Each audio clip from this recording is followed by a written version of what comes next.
After my release from prison, I completely changed my temper, becoming as obedient as a dog. When I accidentally encountered him in bed with Vivian, I merely washed their underwear with a cold expression, without uttering a single word of questioning. Seeing me so compliant, he did not secretly rejoice. Instead, his eyes reddened, and he kissed me fiercely. "Serena, aren't you jealous?" Julian smoked one cigarette after another. At the end, he harshly stubbed out the cigarette butt on the table. He grabbed my arm, his eyebrows furrowed. "Stop washing." Under the smoke, the man appeared elegant and noble, unrestrained and willful. His expression was unclear, but his tone carried a hint of irritation. On the laundry table, Vivian's lace underwear lay alone in the basin. I withdrew my hand and looked at him sensibly. "It needs to be washed. Next time she comes, she can wear a new one." The man's gaze shifted from the underwear and panties that I had scrubbed clean and neatly hung on the laundry table, to me, whose hands were cracked from the cold water. His eyes suddenly reddened. He pinned me against the wall, his hot breath mixed with the smell of smoke, gradually assaulting my face. His broad palm encircled my waist, suddenly increasing the pressure in a teasing manner. I couldn't help but let out a muffled groan, and he laughed. Caught off guard, he bit my lips. The full mouth of smoke flavor made me feel uncomfortable all over. I wanted to push him away, but the more I struggled, the fiercer his kisses became. He pinched my neck, his eyes hazy. "Why are you so obedient today? Seeing us like that, aren't you jealous?" I shook my head numbly. His eyes darkened, and like a madman, he tore at my clothes. After slapping me hard, he touched the palm mark and sneered. Then he explained, "I just attended a drinking party and was drugged, so that's why." I nodded like a chicken pecking at rice, without any reaction. "I know, you just treat her as your own sister." He looked deflated and casually picked up the suit I had folded for him on the sofa. "It's good that you know, don't get jealous randomly." As he said this, he strode away. Then he turned back, grabbed my hand. "I'm going on a business trip for a few days. It's just me and Leo, my special assistant, no one else.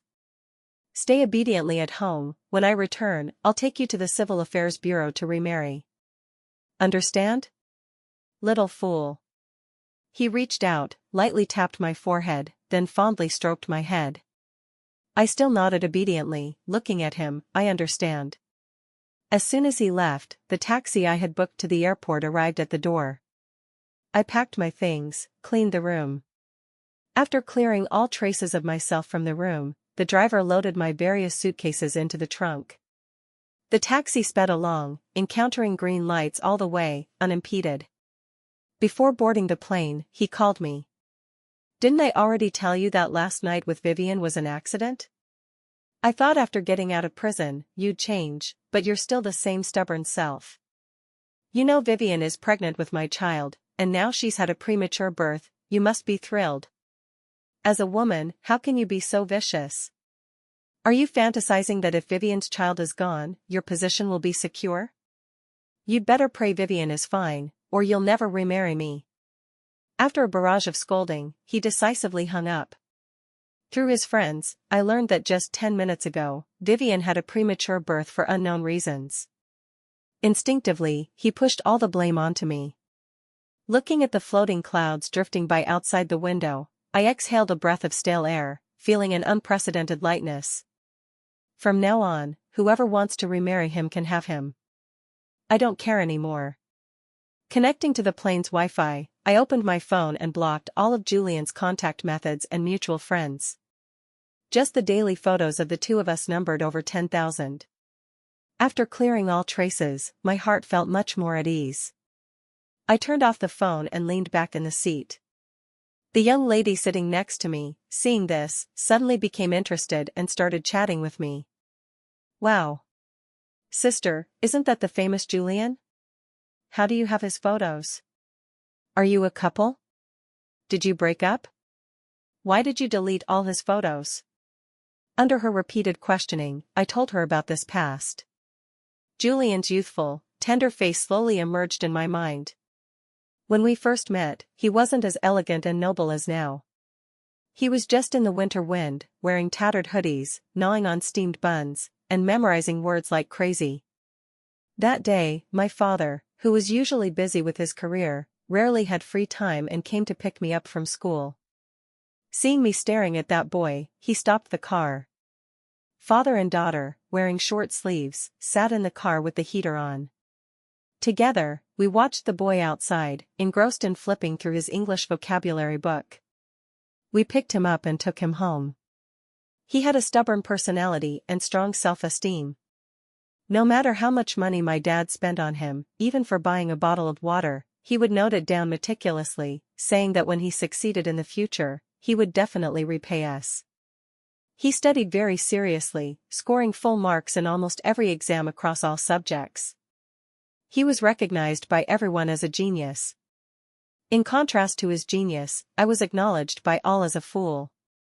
He could memorize an entire unit of English words perfectly with just a glance. As for me, even if I memorized desperately without eating or drinking, I could only stammer through it after about a week. He could solve math problems with just a glance, but I could never learn them no matter what. My error notebook was filled to the brim, yet I still couldn't grasp it. In the top scholar interview, he faced the camera and lavishly promoted my father's good deeds. The company's stocks soared. My dad was overjoyed. During university, he desperately learned various programming skills. In his sophomore year, he earned his first pot of gold by writing code. After getting the money, the first thing he did was to repay our family's debt, totaling $1.88 million. The second thing was to kneel in front of my dad, expressing profound gratitude. And he promised to treat me well, as long as he, Julian, had a bite to eat, he wouldn't let me go hungry. The third thing, with my dad's help, was to register his first company. Later, he became famous, and various noble ladies from wealthy families knelt to attach themselves to him. He rejected them all with a cold face and turned to propose to me. For 7 years after marriage, we were always the model couple in our circle. He pampered me endlessly and wouldn't allow outsiders to say a single bad word about me. I once thought I had truly found happiness. Wow. You were so happy. Why did you separate now? Because of the 7-year itch? I shook my head. Julian sponsored a poor student named Vivian, who looked pure and sweet. She had high intelligence, quick to learn, and was good at handling matters. After graduation, she directly entered Fu Corporation as his executive assistant. While in school, the girl often sent me local specialties and handled things methodically. For anything, she would ask my opinion in advance. I had long treated her as my own sister. On her weekends off, I would drive thousands of miles to find her, just to take her out for a meal. Whatever good things I had, I would share with her. I had no defenses against her, pouring out my heart and soul, investing countless emotions. On her graduation day, she cried and told me she would definitely repay me well in the future. Her way of repaying me was to climb into Julian's bed. Like a madwoman, I burned all the birthday gifts I had carefully prepared for Vivian. I dragged her off the bed and hysterically questioned her why she betrayed me. Her eyes reddened, and she couldn't say a word. Julian, who had always respected and loved me, backhanded me 2 slaps. Enough. It was my momentary confusion, it's not her fault. But I had long been blinded by hatred. In the following days, I followed him every day like a pervert. But from childhood to adulthood, I was never good at anything. I was caught multiple times while secretly filming. My phone was stomped and shattered. Finally managing to capture some evidence, I sent the videos to major media and to so-called rivals. No one paid attention to me. I wanted to post them myself to ruin his reputation. The videos weren't posted, and all my social accounts were banned. When he held various banquets, I stepped forward to expose his true face. The people below treated me like air and continued clinking glasses and drinking. To teach me a lesson and make me obedient, he spent money to hire people, intending for several burly men to pretend to rape me. He placed the phone aside, lit incense, and opened red wine. Carefully, he waited for my call for help. To increase the stakes, he directly kept Vivian by his side. He revealed his phone number, intending for the other party to hinder my call for help at the critical moment. When I was completely stripped and about to be violated, in despair, he would appear like a prince on a white horse. Then tell me that although I was now dirty, he wouldn't despise me. Unfortunately, at that time I was full of anger and bit anyone I saw. Surrounded by several men in a pitch-black alley, I didn't cry or foolishly call him. Instead, I quickly called the police in the dark, then grabbed the thinnest one among them, biting his neck desperately. I bit off a chunk of flesh raw, unable to distinguish whose blood was in my mouth. When the police sirens sounded, the gang of thugs angrily fled in a rush. In the end, he didn't wait for my call for help but instead received constant harassment from that group of kidnappers. He did things impeccably, and the police couldn't find any evidence linking him. He insisted that everything was my self-directed act. That night, in front of me, he and Vivian engaged intimately at my parents' graves. I was furious and cursed him like I had lost my mind. Back then, our family of 4 went out to play and had a car accident. The car hung on the cliff. Originally, we all had a chance to escape, but Julian was stuck by the seatbelt. After my parents pushed me out, at the critical moment, in the last instant, they jointly pushed Julian to the cliff edge, giving him the chance to live. My dad had saved him twice in total. How could he bear it? After being untied, I grabbed a knife wanting to hack him to death. This scene was captured by his people. I was sent to prison. On the day I entered prison, he divorced me. In prison for a year, I was forced to drink the urine of the big sister. My body was subjected to various whippings every day. They stepped on my face with their feet and brushed my teeth with a toilet brush. Our first child also miscarried in prison. He particularly liked children. If he knew I was pregnant, he would surely be overjoyed and spin me around in hugs. No one dared to tell him about the child. The sky in prison was very dark, endless. I often wondered why we had become like this. Summer classrooms were always stuffy, my sleep seemed endless. As soon as class ended, I would collapse on the desk to sleep, and he would solve problems while fanning me with a book to cool me down. As soon as my period came, my stomach hurt like being punched as a sandbag. He would promptly prepare heating pads and brown sugar water for me. After school, the driver waited at the gate. From the classroom to the gate, it was clearly just a few steps, yet he stubbornly insisted on carrying me on his back. While studying abroad, during Christmas, he would secretly come to my school to prepare surprises for me. On my 18th birthday coming-of-age ceremony, he promised that in all my future life moments, he would not be absent. When my parents had the accident, I was mentally devastated. He comforted me while orderly handling their funeral. In most of my life's important moments, his figure was almost always present. Before entering prison, I asked him if he wasn't afraid of my parents haunting him for messing around at their graves. He just sneered, "The money I owed your dad has been repaid. As for the so-called emotions, that was your one-sided wish. Back then, I was living under your roof. Could I openly refuse you? You adopted me just to satisfy your hypocritical charitable heart. We were merely using each other." His tone was so resolute, only at that moment did I truly see his face. In front of me, he cut the sweater my mother had hand-knitted for us into shreds and threw it in my face. "You were clearly so rich, yet unwilling to buy me a big house separately for me to live alone. Do you know? Those years in your home were the darkest in my entire life. Eating a piece of meat, I had to carefully watch your expressions, fearing to displease you. Your parents were even more disgusting. They clearly didn't have to die, but seeing my potential, for your sake, they pulled that stunt, trapping me forever." Each word was like a knife, every sentence piercing the heart. I didn't know that treating him like family and spending nearly $1 million on him would make him feel suffocated. On the day of my release, he deliberately brought Vivian, who spent 2 hours on makeup, just to watch my embarrassment. After returning home, he promised me that as long as I obediently listened, he would remarry me. I nodded numbly. I no longer deliberately checked his phone for evidence or threw tantrums. I just called my aunt abroad and agreed to her request to join her. That day, I went out to buy groceries and ran into an elementary school classmate. We chatted congenially and only parted reluctantly after half a day. As soon as I opened the door, I saw the two of them naked, the scene utterly filthy. Under their panicked gazes, I calmly set down the groceries. I picked up the scattered underwear and panties and took them to the bathroom, patiently scrubbing them. I was obedient and sensible, reverting to the image in his memory. Yet he broke down, dragging Vivian off the bed and telling her to get out. To reassure me, he fired Vivian but bought her a villa worth 500 million. He cleared all traces of her from the home but secretly kept the ring she gave him, woven from straw. In front of me, he cursed her shamelessness.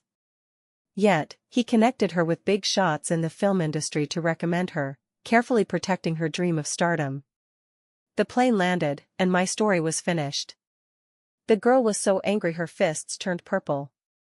We exchanged contact information. My aunt came to pick me up.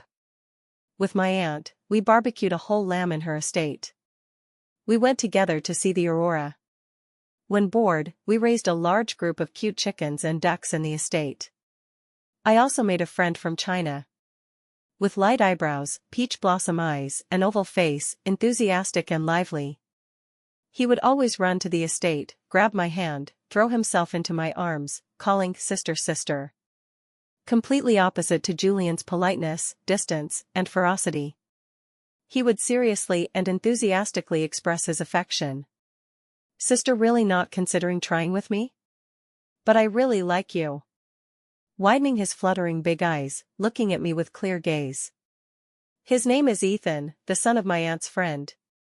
I heard he was disobedient at home, and his family couldn't handle him, so they threw him into my aunt's estate to make him suffer a bit. He did eat a lot, 3 big bowls every day.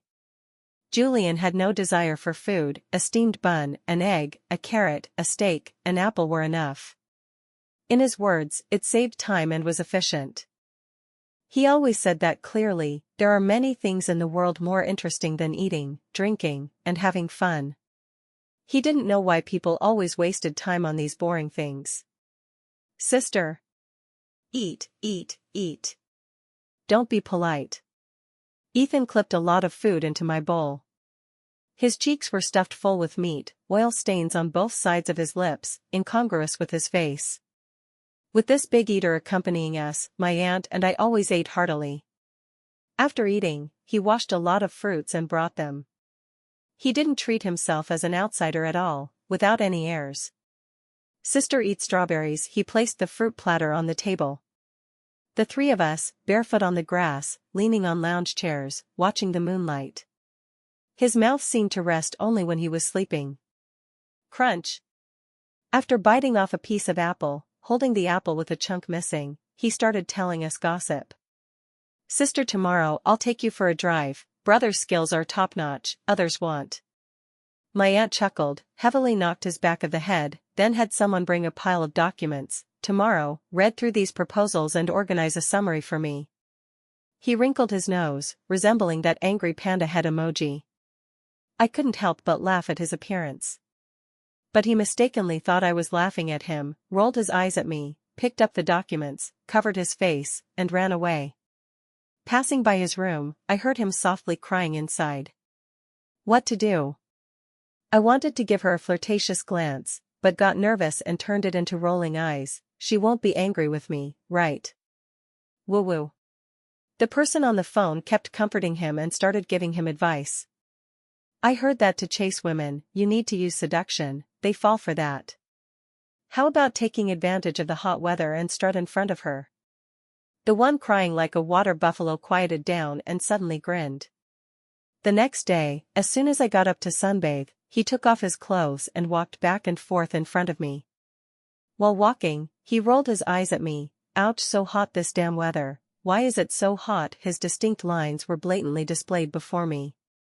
Realizing he had been rolling his eyes for a long time, his face flushed red with a whoosh.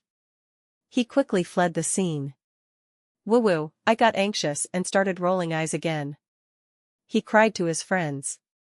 After Julian finished scolding on the phone, he suddenly felt some regret. After all, he hadn't investigated the real reason for Vivian's miscarriage. He wanted to call her back to apologize. On second thought, no, she had just come out, even if it was his fault, he should let her cool off. He was fearless, now he was her only family in the world. In the afternoon, the investigation results came out. It was Vivian who carelessly fell, leading to premature birth. Afraid Julian would be angry, she cried on the spot and called, coming over to say it was all her fault. She would leave early and never entangle Julian again. She begged Julian to control Serena and stop her from calling to curse her. In the office, burning with anger, he received another message. Originally bored, he had someone retrieve Serena's prison surveillance from this year. He wanted to copy it home to appreciate it properly. But he watched wide-eyed as, in the surveillance, Serena lay on the cold floor, losing their child. Slumping into the chair, for every bit Serena's face paled in the surveillance, his fingertips grew colder by an inch. Why didn't she tell him she was pregnant when she went in? Why, after coming out, was she unwilling to tell him even about the miscarriage? Only at this moment did he realize how outrageously wrong he had been. He made countless calls, no one answered. Alarm bells rang in his heart, and he immediately rushed home. Her traces were clean, spotless, not even a hair left. A friend sent a message telling him she had gone abroad. At that moment, his heart seemed to stop beating. How could it be? Impossible. She loved him so much, they hadn't remarried yet, how could she leave? Vivian was the first poor student he sponsored. In the first year of sponsorship, she took the initiative to come to him.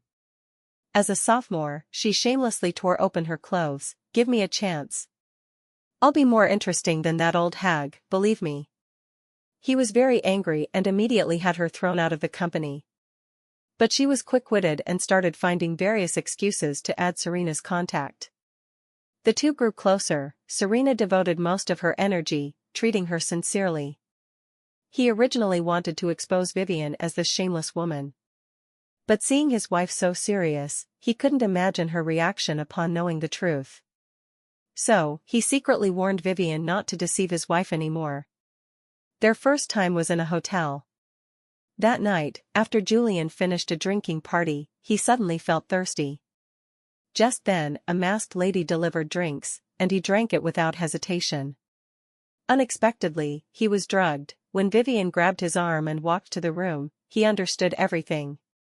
Serena was wearing seductive clothing and had lit incense. The atmosphere was perfect, the drug's effect actually couldn't influence him. Having reached this point, how could he not recognize that masked lady? He just wanted to see how the other party captured him. Half pushing, half yielding, Vivian used all her tricks. I have to say, she was very open, indeed giving him a different experience. He gave her some money and told her to get out of his and his wife's sight forever. When going home, he deliberately washed his whole body. He didn't want to hurt Serena's heart. Serena was the best woman he had ever seen in the world, like the moon in the sky, no one could let her fall to earth. Night life with Serena became increasingly tasteless.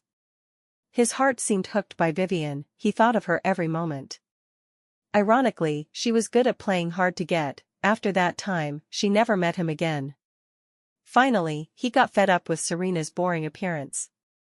He started initiating once, twice, meeting Vivian. He thought he hid it well. This relationship lasted 2 years without Serena noticing. He was also glad, fortunately. In his heart, he silently calculated that once he had played enough, he would treat Serena well. After each time, he carefully washed away the traces. In the 3rd year, he planned to end this relationship, although he hadn't had enough fun. But if he continued, he feared trouble. As the saying goes, if you walk by the river often, how can you not get your shoes wet? He loved Serena and couldn't imagine the consequences of losing her. That day, after the drinking party, he laid his cards on the table with Vivian. Vivian didn't cry or make a fuss. But nearing home, he realized that this time, he had really been drugged, with a lethal dose. Vivian was waiting early at the door. He panicked and pushed her away, wanting to go inside to find Serena for help. But he found Serena wasn't home at all. It was very uncomfortable. But he kept telling himself he couldn't. Finally, he slowly lost consciousness, only the intimacy. It was at this time that Serena returned. At that moment, his heart sank halfway. He had prepared to confess. But Serena's sudden madness provoked him, erasing all regret.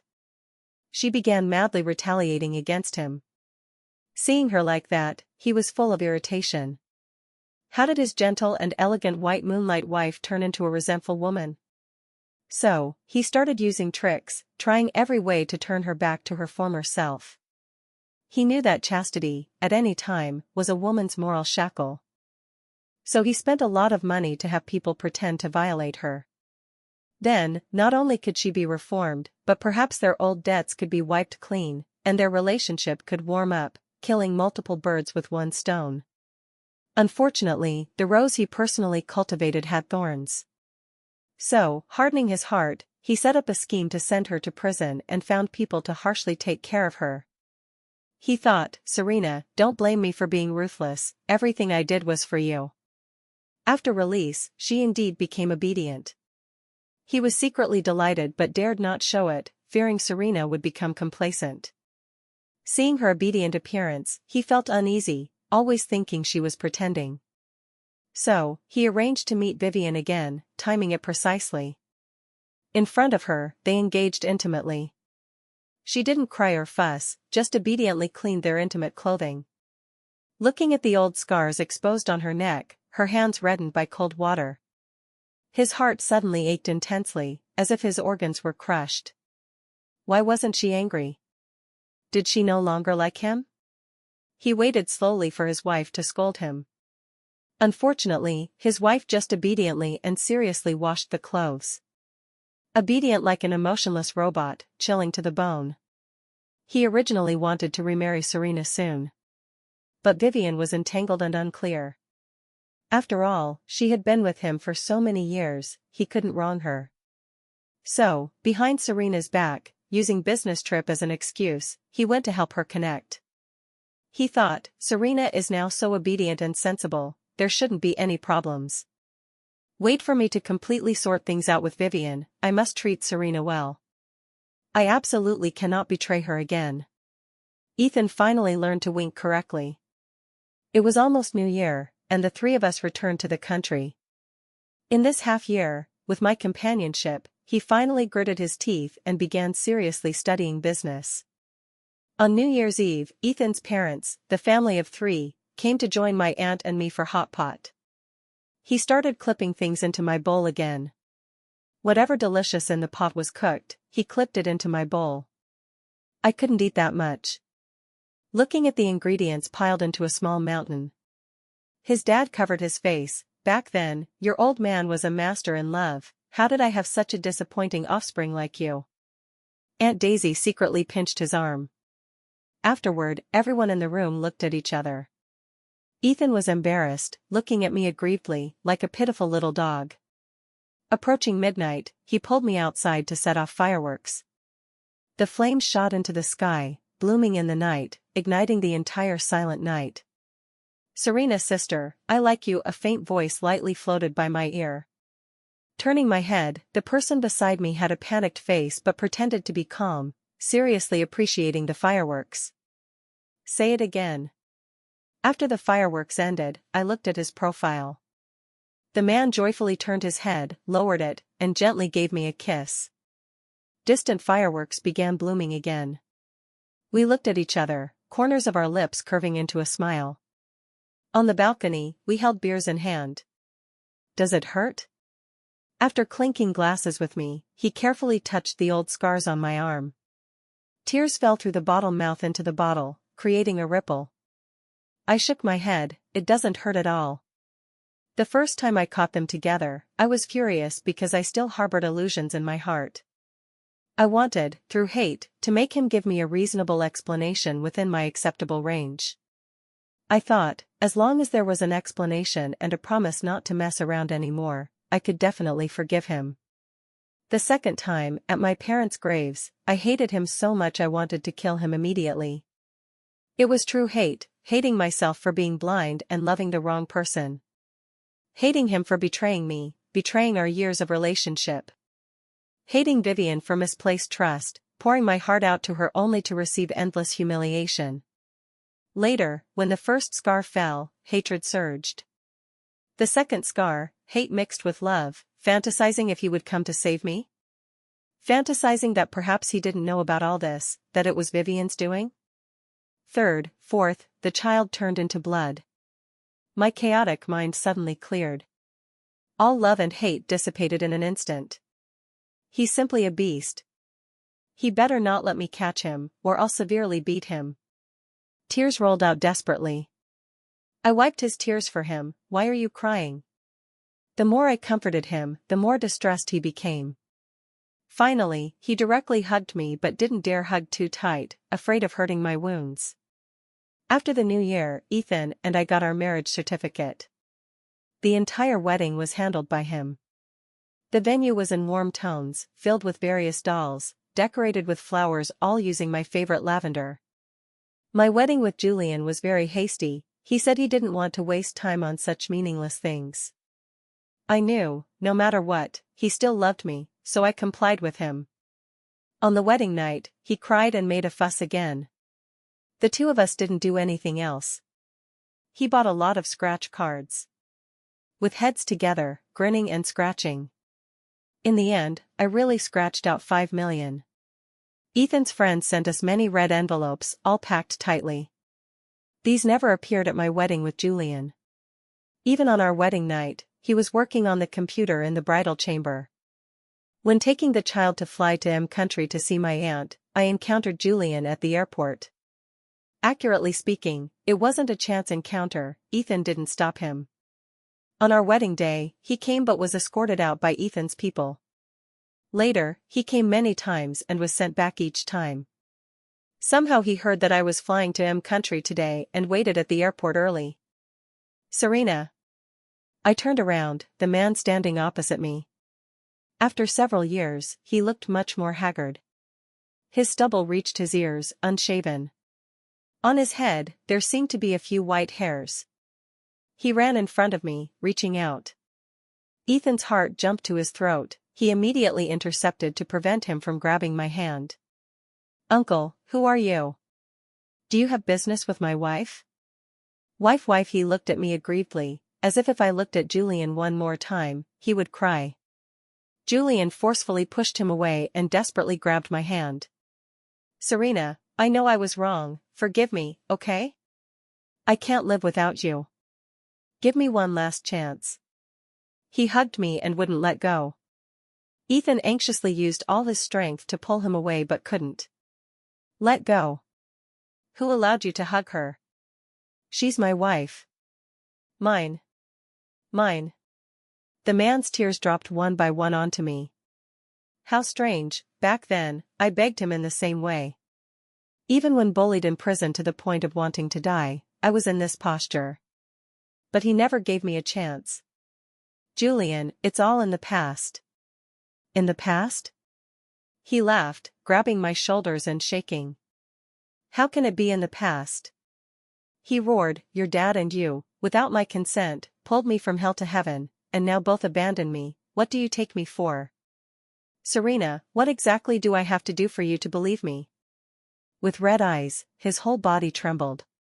My body felt panicked from the constriction. I slowly pushed his hands away. Then what did you take me for? You did that thing with Vivian at my parents' tomb. Where did you put our family's face? I don't care. He roared, interrupting my calm questioning. That's what you owe me. If you hadn't saved me back then, I wouldn't have fallen for you now. Since you proactively provoked me, why can't you take responsibility to the end? After roaring, he hugged me again, his tone guilty and urgent. Sorry, Serena, I didn't mean that, I just. You cheap woman. Aren't you already married? Why are you provoking my Julian brother again? A sharp pain from behind. Vivian's knife unexpectedly stabbed into my body. Ethan reacted, kicking away the knife with one foot. One hand protected me, the other protected our son. Blood flowed more and more. the noisy surroundings suddenly quieted down. Ethan calmly called 911, smiling to coax me, "Wife, don't sleep, or I'll get angry." The pregnant Vivian was slapped several times by Julian. "Didn't I warn you not to touch my Serena?" He seemed deranged, choking her neck, tears and snot flying. "Mommy, wake up, mommy, woo-woo." Before my eyes, it seemed like a pool of blood, woman's cries of pain, man's cursing, man's anxious comforting, the child's heart-wrenching cries. I don't know how long I was unconscious. Opening my eyes, my aunt from abroad had returned. She hugged me, her voice choked. "If something happened to you, how would I explain to your dad?" Ethan hid in a corner, softly crying. Ethan told me that after I fainted, Julian accidentally injured the pregnant Vivian, causing immediate bleeding. Vivian, in a fit of rage, while still having strength, picked up the knife and stabbed it into his chest. Julian choked her neck and, before she gasped her last, told Ethan to let me go home. He had left something for me in the drawer. A week later, I was discharged. Accompanied by Ethan, I returned to that home.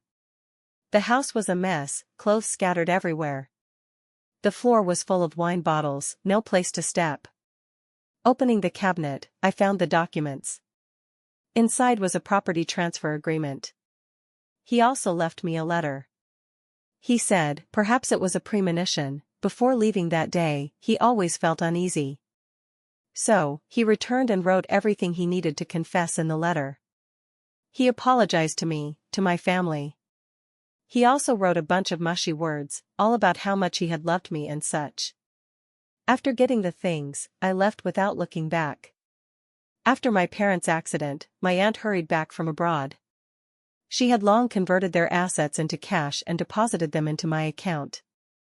Now, adding Julian's, it was enough for me to live worry-free for several lifetimes. It was from that time that he repeatedly wanted to take me to him country, afraid I wouldn't live comfortably alone in the country. But looking at Julian, who didn't lift his head from the computer, seriously looking at documents, I politely declined my aunt's invitation. These days, Ethan has been accompanying me. I know what he's thinking. On the beach, our family of 3 bathed in sunlight, drinking coconut juice. His face wasn't relaxed, he carefully held my hand, silently accompanying me. I'm really fine. As early as in prison, when the child miscarried and I was bullied, he had already become a stranger in my heart. Not to mention all the things he did to me. How vicious. Actually wanting to find people to ruin my chastity, using this way to make me learn obedience. Those burly men that night didn't seem like acting at all. They were all genuine. Several people conspired to block me in the alley, guarding tightly. My phone was smashed by them and thrown on the ground. Fortunately, before that, I had already called the police. Afterward, deliberately exposing the phone was just to release a smoke bomb for them. If it weren't for my bad mood during that time, with emotions pent up for so long. Pushed to the limit, I vented all my anger on them, desperately fighting as if wanting their lives, otherwise, I would have lost my chastity long ago.